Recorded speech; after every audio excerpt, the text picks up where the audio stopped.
Nah, hari ini kita kedatangan tamu spesial dari kalangan remaja tentunya. Siapakah dia? Siapakah dia? Ada yang tahu nggak? Ada yang tahu nggak? Siapa?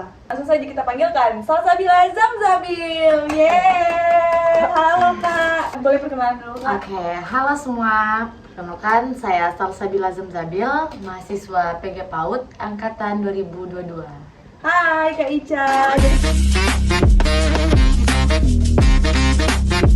Panggilannya Kak Ica ya Kak? Ya, panggilan saya Ica.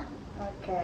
Jadi Kak Ica ini adalah salah satu mahasiswa dari jurusan PG PAUD. Iya. Betul sekali. Nah Kak, kalau boleh tahu kesibukannya belakangan ini apa sih Kak? Oke, kesibukan saya belakangan ini karena mengingat saya udah semester akhir. Semester berapa Kak kalau boleh Sekarang tahu? udah mau memasuki semester 7. Oh, berarti emang udah semester Masa-masanya mau skripsi akhir. lagi Iya, nih, Kak. betul sih Kak, lagi mau skripsian Iya. ya. Jadi kakak sih kesibukannya belakangan ini adalah skripsian. Iya, mau cari judul, kemudian juga kerja sampingan yaitu ngajarin TK gitu Kak untuk mengisi waktu-waktu kosong. Oh, bagus banget ya, produktif banget berarti Kak Ica ini. Di sela-sela beliau ini sedang merancang skripsinya, Kak Ica juga menyempatkan diri untuk kerja sampingan. Ah, iya. Hebat banget sih. Nah Kak, kakak diundang ke sini, kakak tahu nggak mau diapain nggak? Atau mau di ditanya-tanya atau apa gitu? Sebenarnya saya tidak cukup tahu kenapa saya diundang di sini kan Kak. Sebenarnya kayak oh ya udah saya dapat panggilan gitu kan. Jadi ngikut-ngikut aja ya Iya Kak? gitu. Oke nah Kak, jadi hari ini itu saya sebagai host salah satu Sabila mau bertanya-tanya sedikit tentang seputaran tentang jurusan PG PAUD. Oh, Kak. boleh. Oke, boleh ya Kak? Boleh. Oke, kita langsung aja kita masuk ke pertanyaan pertama ya Kak. Oke Kak. Kak, apa sih alasan kakak memilih jurusan PG PAUD? Oke, apa alasan saya memilih jurusan PG PAUD? Alasan saya memilih jurusan PG PAUD karena saya senang berinteraksi dengan anak-anak.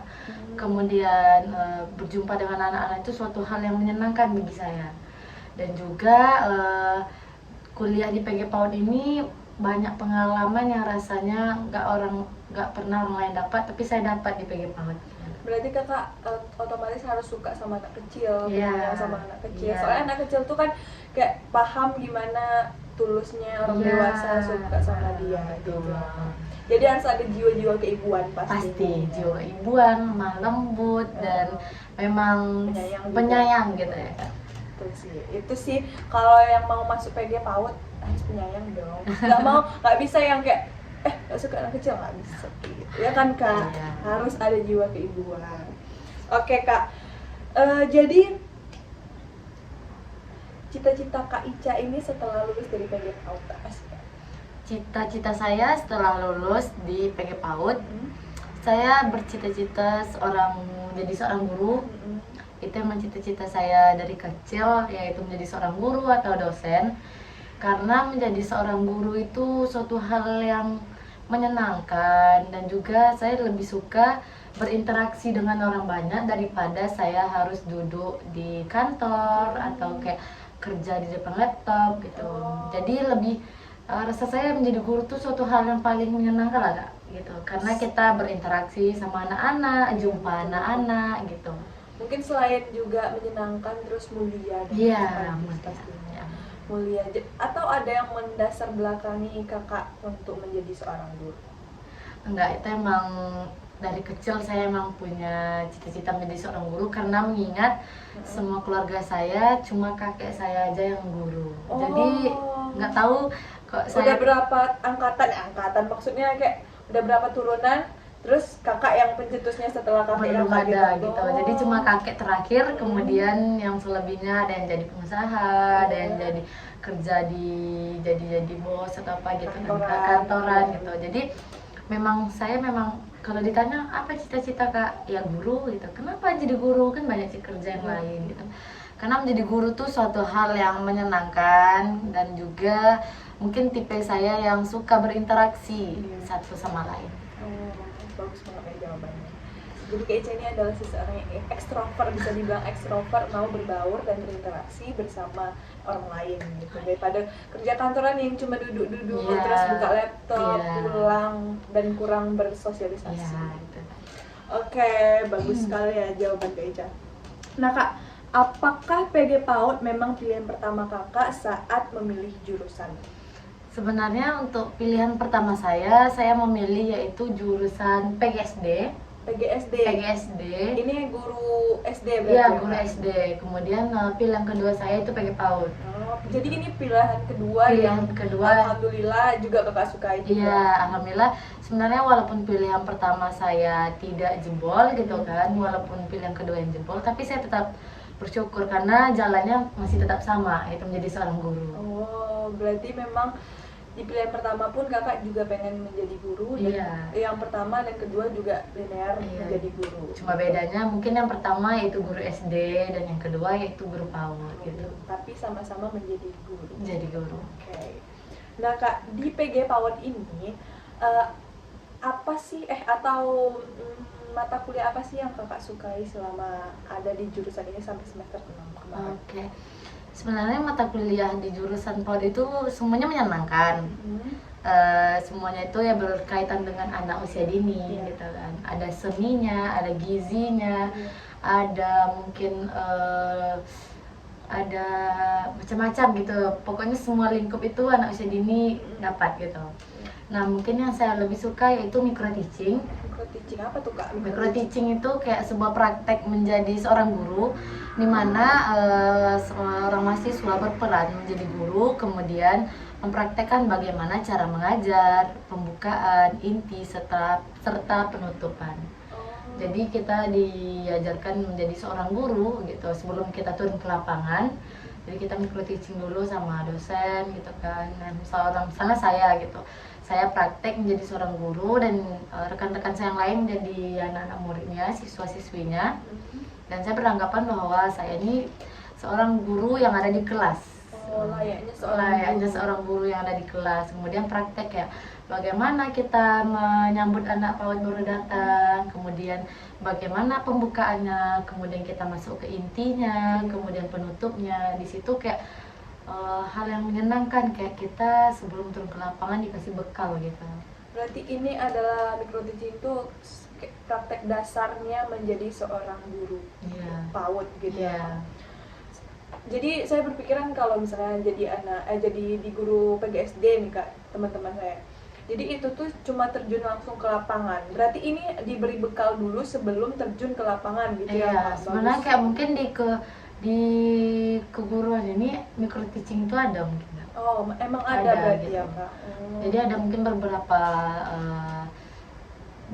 jurusan gitu, ada micro teachingnya gitu, ada yang enggak gitu. Kemudian juga selain micro teaching ada juga kayak seni gitu kan. Itu suatu hal yang menyenangkan bagi saya karena ya saya juga tertarik di bidang pendidikan dan seni gitu. Intinya semua mata kuliah yang di PAUD itu semuanya menyenangkan karena berkaitan dengan anak usia dini. Oke.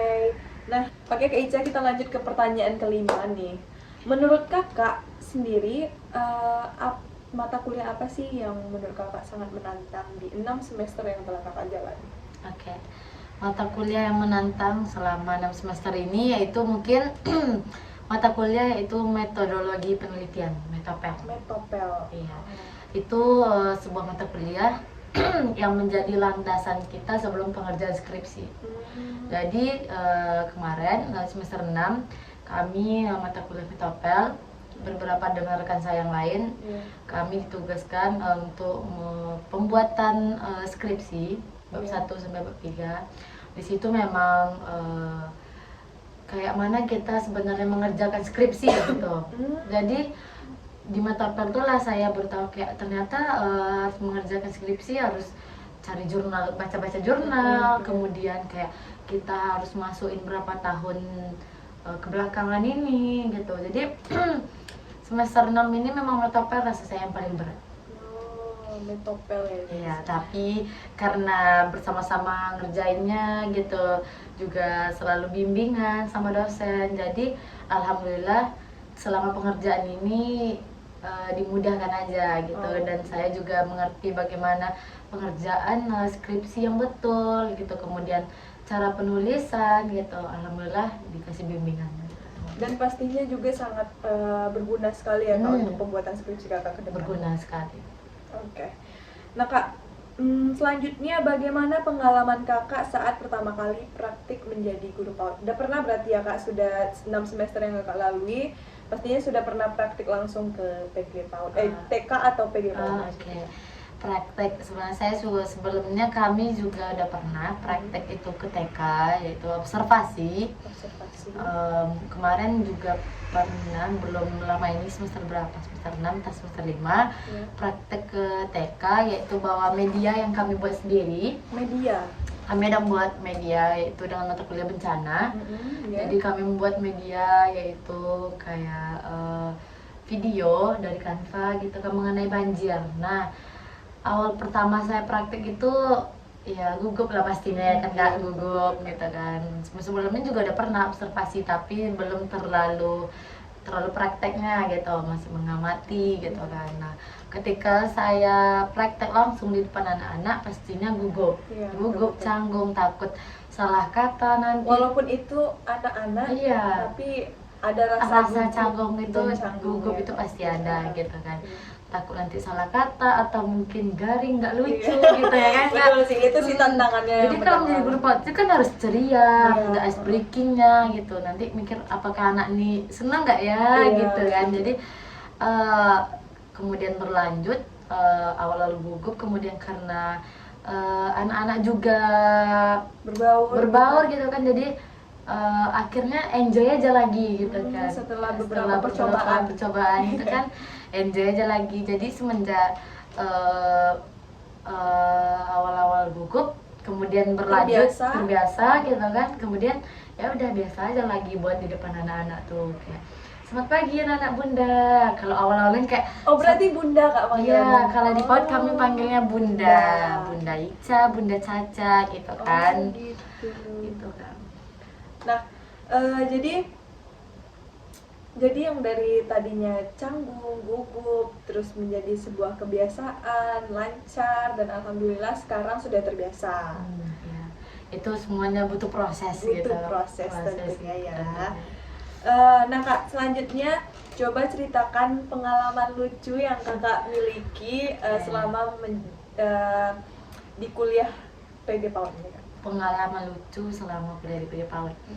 Mungkin pengalaman lucunya kami kemarin itu pernah mata kuliah modifikasi anak bermasalah. Yaitu di situ kami kalau nggak salah ada satu kelompok 3 orang gitu. Kemudian ada mengambil tentang anak tidak mandiri. Nah, kejadian lucunya tuh yaitu ada rekan saya yang berperan sebagai anak yang tidak mandiri dan berperan bahwa dia itu tidak bisa cebok sendiri. Oh, berarti di usia yang 5 tahun kan belum bisa cebok sendiri. Jadi ketika itu suatu hal yang paling saya ingat lah gitu, karena kita seorang mahasiswa gitu mempraktekkan diri kita menjadi seorang anak gitu, anak tidak mandiri dan posisinya anak itu tidak bisa cebok sendiri. Jadi saya melihat ternyata guru PAUD itu hal yang menyenangkan, ada lucunya, ada kayak tawanya gitu kan. Berarti itu masuk ke dalam jurusan ini ya Kak? Berarti ya mohon maaf kayak cebok anak-anak yang tidak mandiri, mungkin masih belum bisa atau mungkin karena belum pandai aja mungkin ya Kak. Jadi kan kalau di PAUD ini kan umumnya anak 45 atau 56 itu kan umumnya ada yang mandiri, ada yang belum gitu kan. Jadi nah kita menjadi guru PAUD pasti kita harus tahu gitu kan bahwa kayak mana memperlakukan anak tidak mandiri ini, kayak mana memperlakukan anak nanti kalau tantrum gitu kan.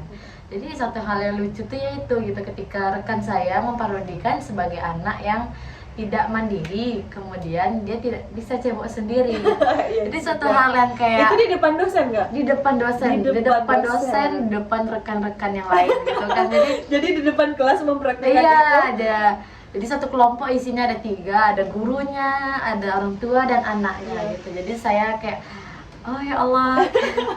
Itu pasti lucu banget pastinya Kak, di depan kelas, di depan dosen, di depan Iya. teman-teman. Jadi nggak mempraktikkan boleh ketawa cebok. gitu, karena kita memang memposisikan kitanya sebagai anak Iya. gitu kan, dan saya Oh, nggak sebagai boleh ketawa nggak juga. boleh ketawa gitu kan. Harus profesional. Iya, kayak seolah ya dia memang Memang anak terjadi. kecil, ya memang terjadi kayak Iya. nggak ada yang kayak malu-malu, enggak, tapi memang jongkok kemudian cebok pakai gayung kayak gitu kayak dibantu Bawa sama, alatnya juga. iya, bawa ember, bawa gitu. gayung, kemudian dibantu sama gurunya, kayak gitu. Oh, itu sih tantangan pertamanya guys, harus bisa cebokin anak-anak kecil.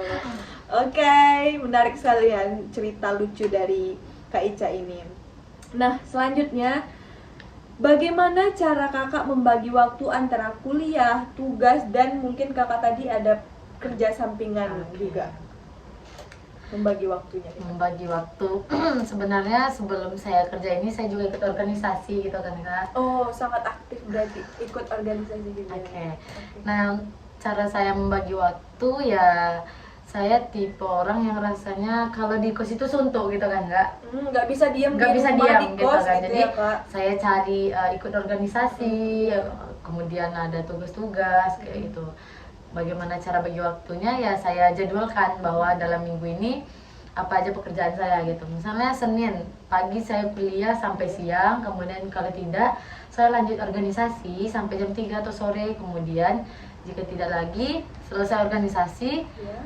habis maghrib saya ngerjain tugas. Oh, berarti di malam hari kakak Nah, ngerjain di malam tugas. hari ngerjain tugas. Kalau misalnya udah selesai ya udah istirahat. Kemudian besok lagi Selasa.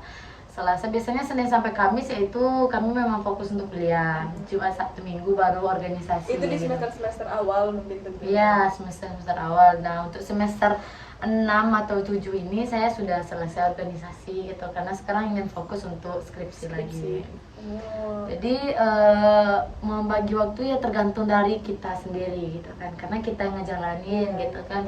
Mungkin bagi saya gitu, saya harus mengutamakan kuliah saya terlebih dahulu, kemudian untuk organisasi ini sebagai pengalaman bagi saya. Jadi kuliah saya tidak terganggu, organisasi saya juga jalan. Oh, sangat hebat sih menurut saya. Di sela-sela organisasi, tugas, tentunya kakak harus menjadwalkan dan memilih salah satu di antara mana yang duluan deadline-nya nih tugasnya gitu. Oke, keren ya.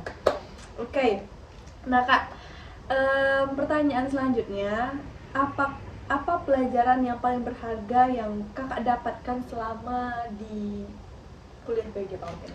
Pengalaman yang paling berharga selama kuliah di PG PAUD. Yang pertama mungkin yaitu, kalau bukan kuliah di PG PAUD, saya mungkin tidak tahu bagaimana cara menghadapi anak kecil. Itu pastinya kan. Bagaimana cara menghadapi anak yang umur 4 sampai 5, 5 sampai 6 gitu. Mungkin kalau orang-orang di luar sana kayak ya udah anak jatuh itu dimarahin gitu. Tapi kita sebagai orang guru PAUD, anak jatuh itu ya udah nggak apa-apa kakak bisa gitu.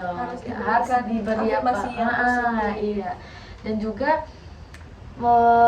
menjadi kuliah di PG PAUD ini, saya gimana ya?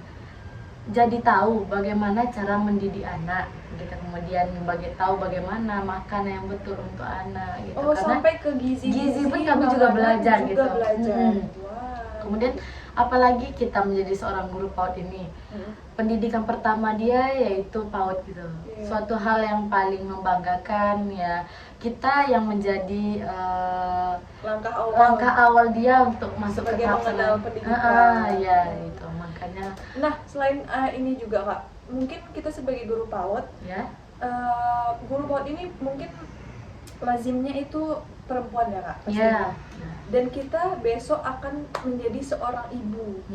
Dan mungkin kalau kita kuliah di PG PAUD ini, kita sudah memiliki dasar-dasar landasannya untuk menjadi seorang ibu yang baik, yang memiliki parenting yang baik. Iya, betul. Berarti sudah dapat ilmunya dari situ. Iya, sedikit banyaknya kuliah di PG PAUD ini pasti ada ilmu yang kita dapat untuk menjadi seorang guru nanti, seorang orang tua gitu. Iya. Karena juga di kuliah PG PAUD kami juga belajar parenting, pola asuh orang tua ke anak gitu, kemudian belajar apa gizi untuk anak gitu, kemudian kita juga belajar kognitifnya, motorik kasar, motorik halusnya gitu, kayak mana menghadapi anak yang bermasalah gitu. Jadi semua itu mencakup di PG PAUD gitu. Keren sih, keren. Semua yang ada di anak kecil atau anak usia dini ini mencakup di pengetahuannya di PG PAUD. Ya, jadi bukan kayak gizi cuma anak kedokteran aja yang belajar, tapi guru di jurusan PAUD juga belajar gizi gitu. Seni mungkin untuk anak isi atau anak kesenian aja, tapi di PG PAUD kami juga belajar seni untuk anak usia dini gitu. Kemudian kayak parenting untuk anak usia dini. Jadi apa mata kuliah yang di luar jurusan, yang ada di jurusan lain di PAUD kami juga mempelajari. Keren sih. Selain bukan cuma ada di pengetahuan tentang anak-anak aja, tapi juga mengenal tentang apa itu parenting. Parenting ini bukan cuma seharusnya ada di psikolog tentunya gitu kan Kak, tapi di PG PAUD ini juga ada. Keren. Oke, kita lanjut ya Kak ke pertanyaan selanjutnya. Nah Kak, bagaimana sih Kak bentar Kak, bagaimana cara Kakak menghadapi anak-anak yang sulit diatur saat praktik? Itu agak menantang juga ya Kak. Bagaimana? Kalau saya sendiri, kalau anak PAUD itu pasti heboh ya di kelas gitu kan. Apalagi bermain sama teman-temannya ketika kita praktek, dia hawa gitu kan. Soalnya dia kan belum tahu kayak diam, kan nggak mau kayak tetap lagi. Mungkin kita kayak diam duduk semua ya, pasti beda sama anak SMA, SMP gitu kan. Kalau kami dari saya sendiri, saya mungkin adain ice breaking gitu. Anak-anak bunda boleh duduk, bunda ada sesuatu nih yang gitu. menarik, yang buat kayak dia menarik. Oh, bunda ada apa, bunda ada apa, ingin tahu gitu ya. Oke, Kalau anak-anak bunda pengen tahu, ayo duduk semua gitu kan. Kita nggak bisa kayak nyuruh anak PAUD tuh kayak ayo duduk, kalau nggak duduk keluar, nggak mungkin kayak gitu kan. Jadi emang harus ada tekniknya ya gitu, kayak mana anak tuh perhatiannya ke kita lagi gitu ketika kita praktek gitu. Jadi ya gitu, saya membawakan ice breaking biar kayak, atau membawakan sesuatu yang biar mereka kayak tertarik, apa yang bunda bawa apa gitu. Begitu, keren. Nah Kak, selanjutnya Kakak ini kan tadi juga masuk ke organisasi ya Kak di perkuliahan Kakak. Menurut Kakak, apakah Kakak aktif di organisasi atau organisasi kampus, dan seberapa penting pengalaman organisasi bagi Kakak? Itu suatu pertanyaan yang sangat bagus di podcast Kak Caca ini. Untuk seberapa penting pengalaman organisasi bagi saya. Sebenarnya pengalaman organisasi ini sangat penting bagi kita kalangan mahasiswa gitu, karena di luar sana ketika kita selesai S1 bukan ditanya nilai, tapi apa pengalaman kita, skill kita gitu. Jadi saya yang sebelumnya bisa dibilang anak yang tidak terlalu lancar untuk berbicara depan umum gitu, kayak canggung, gugup, takut kayak nanti orang ngatain gini gitu kan. Tapi ketika saya masuk organisasi, yaitu organisasi Hima Prodi PG PAUD gitu kan, himanya gitu kan. Di situ saya belajar yang awalnya saya menjadi seorang anggota saja terlebih dahulu gitu kan. Karena sebelumnya saya tidak mau masuk organisasi gitu kan, takutnya kayak nanti masuk organisasi banyak kerja ini gitu dalam pandangan saya kan Kak. Tapi karena coba nggak ya gitu, coba akhirnya coba. Nah di situ saya belajar bagaimana public speaking gitu.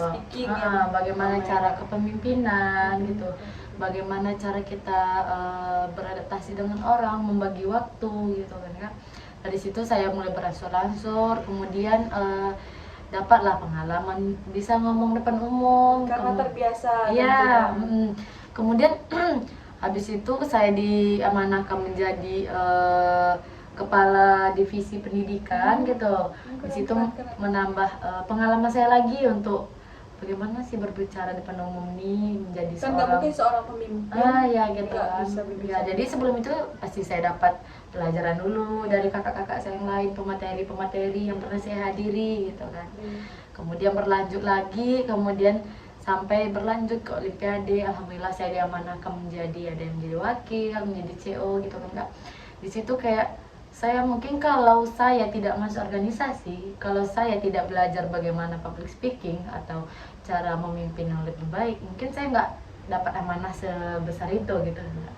Jadi suatu kayak pengalaman yang sangat penting bagi saya. Kemudian bukan itu aja. Jadi kalau kita pandai ngomong sama orang gitu, pandai ngomong sama Komunikasi dosen, sih, Kak, komunikasi yang betul, gitu kan. Jadi orang banyak yang tahu kita, kenal kita gitu kan. melalui Iya, public speaking tadi, kemudian komunikasi kayak yang baik tadi. menambah relasi kita juga gitu ikut organisasi ini. Jadi bagi saya, kita seorang mahasiswa kayaknya wajib deh ikut organisasi gitu. Itu saran dan rekomendasi Ya. dari Kak Ica. Karena kalau kita selesai S1 atau S2 atau apa gitu kan, S1 lah setidaknya gitu. Orang di luar sana tidak nanya berapa nilai kita, pasti IPK-nya IPK tidak kita nanya. pasti ditanya, pasti dia nanya apa pengalaman kamu selama kuliah gitu. Jadi dan tidak lupa juga kuliah tetap nomor 1, tapi pengalaman sebagai sampingan jangan lupa. Betul. Oke, keren sekali. Oke Kak, lanjut ya Kak. Menurut Kak Ica, apa perubahan terbesar dalam diri Kak Ica sejak menjadi mahasiswa PG PAUD? Apa sih Kak yang paling berpengaruh sebelum dan sesudah memasuki kuliah ini?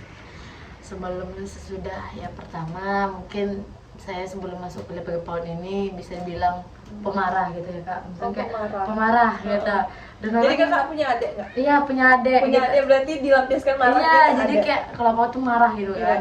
Nah, setelah masuk di kuliah PG PAUD, saya sadar bahwa ternyata itu tuh sebenarnya nggak baik untuk anak yang umur masih dibilang balita atau masih SD gitu untuk dimarahin. Dan sebenarnya kayak bagaimana sih cara ngomong yang baik kepada anak usia. Ada cara yang lebih baik Iya, gitu untuk kan. memberitahu Iya betul. Dulu saya sering marah-marah kalau misalnya gini gitu kan. Sekarang kalau misalnya ada kesalahan yang diperbuat oleh adik saya, pasti ngomongnya nggak kayak gitu. Mungkin kita bisa lebih sabar ngasih tahu Lebih kayak lembut. ya ada cara yang kayak gini gitu kan. Jadi kayak nggak sia-sia sih saya kuliah di PG PAUD gitu kan. Bisa melatih kesabaran Iya, juga. harus itu sabar gitu Iya. kan. Jadi guru PAUD tuh sabar, ceria, jadi nggak boleh marah-marah gitu. Dulu orang kira saya orang teknik gitu. Oh, sampai ke perubahan sifat berarti dari Sampai- pemarah sampai Iya, sampai ke kayak penyabar. orang kira kakak kuliah teknik ya, bukan Kak PG PAUD. Dari mungkin dari Iya, dari wajarnya kayak dikiranya saya kuliah teknik gitu. teknik Aslinya saya PG PAUD gitu. yang di kalau di TK nyanyi Iya, nyanyi ice breaking. Mungkin iya. di luarnya mungkin beda gitu, tapi kalau saya ketika menjadi seorang guru pasti kita harus memposisikan diri kita gitu kan. Jadi ya. kuliah di PG PAUD ini banyak membawa perubahan bagi saya gitu. Dan itu salah satunya. Itu salah satunya. Jadi saya semenjak kuliah PG PAUD ini nggak ada namanya kayak marah kayak dulu gitu. Jadi dulu saya kayak Sumala. dulu marahnya bisa kayak Sumala. iya, gitu, kayak dijewer lah gitu kan. Sekarang kayak kita bisa bilang baik-baik bahwa ini sebenarnya nggak bagus gitu kan. Ini kayak gini gitu kan. Jadi kayak oh gini ternyata ya gitu. Kita sebenarnya nggak boleh harus marah-marah ya. Untuk kita gitu. juga dapat pengetahuan dari situ dan Hmm. untuk yang kita beritahu juga pasti tentunya Enak diterima. diterimanya Ah. dengan baik. Iya, pasti. Pastinya seperti itu ya. Terus, nah Kak, selanjutnya hal apa yang ingin Kakak tingkatkan lagi selama masih kuliah di PG PAUD ini? Yang tersisa masih mungkin beberapa semester lagi. Apa yang mau Kakak tingkatkan lagi? Yang mau saya tingkatkan yaitu mungkin Media pembelajaran Kak atau mungkin Kakak cara mengajar? ya itu pasti Kak. Mungkin karena di semester saya masih semester mau memasuki semester 7, tentunya yang pasti ditingkatkan yaitu pengalaman ketika mengajar menjadi seorang guru gitu. Karena ini saya sekarang pasti belum tentu sempurna gitu kan. Kak pasti harus banyak belajar lagi kepada senior atau dosen-dosen, guru-guru yang lain gitu, bagaimana sih cara belajar, cara mengajar anak usia dini, pasti berbagai macam metode orang menggunakan gitu kan. Jadi saya sendiri pun juga belum terlalu sempurna untuk menjadi seorang guru. Tentunya pasti ada arahan dan juga motivasi, dukungan dari orang-orang di lingkungan sekitar. Oke, pastinya harus banyak belajar lagi Pasti, untuk betul. menyempurnakan ilmu yang ada. Iya, betul. Betul ya kak. Oke. Jadi kakak setelah kakak melalui 6 semester ini masih ada nggak rasa sesal atau merasa salah jurusan, dan bagaimana cara kakak bertahan kalau ada? Kalau merasa salah jurusan ada nggak? Kalau merasa salah jurusan, saya tidak merasa salah jurusan. Malahan saya senang berada di jurusan PAUD. Senang sekali. Jadi kayak jurusan PAUD ini mungkin orang kayak bilang kok mau jadi guru PAUD gitu kan. Meremehkan ya, kok mau kan gajinya rendah gitu kan. Kayak guru PAUD nih kayak mana lah gitu, mending jadi pengen ini gitu kan. Tapi saya tidak memandang gaji atau apa, tapi kita bagaimana kita nyamannya menjadi seorang guru gitu. Jadi saya tidak ada kakak merasa senang, jadi kakak nyaman dan timbul rasa nyaman. Jadi tak ada penyesalan bagi saya lulus di jurusan PAUD. Malahan saya kayak bersyukur kali bisa lulus di jurusan PAUD. Kemudian saya mengerti bagaimana cara mendidik anak usia yang masih 4, 5, 3, 4 kayak gitu. Jadi suatu hal yang menyenangkan dan juga berinteraksi dengan anak-anak kecil, kita mengetahui karakternya gitu. Itu suatu hal yang menyenangkan lah, yang rasanya nggak ada di jurusan lain tapi di PG PAUD ada. Berarti guru PG PAUD ini termasuk kayak guru-guru yang bakal awet muda nggak sih? Amin. Soalnya kan setiap pagi kayak senyum, halo nana gitu kan kak. Dan semoga awet muda gitu kan. Amin. Nah kak, selanjutnya apa sih harapan kakak untuk pendidikan PAUD di masa depan? Harapan saya untuk di pendidikan PAUD di masa depan yaitu saya harap semua orang tidak memandang rendah jurusan PG PAUD. Karena siapa lagi yang mengajar anak usia rendah kalau bukan guru PAUD? Ya mungkin guru SD, mungkin guru sosiologi gitu kan. Dan pandangan orang ke setiap di guru sih kak tentunya, bukan cuma guru PAUD, tapi yang pernah saya dengar dan pernah saya baca, terdapat banyak orang yang menyepelekan atau meremehkan profesi guru. Ya itu pastilah kan gitu, apalagi kami juga yang di guru PAUD gitu kan kak, pasti kayak juga kenapa mau jadi guru PAUD gitu kan. Jadi saya harap tidak adalah lagi pandangan remeh terhadap profesi guru ini gitu kan, karena menjadi seorang guru itu kan suatu hal yang mulia gitu kan. Kita mendidik anak gitu yang awalnya tidak bisa kemudian menjadi bisa gitu.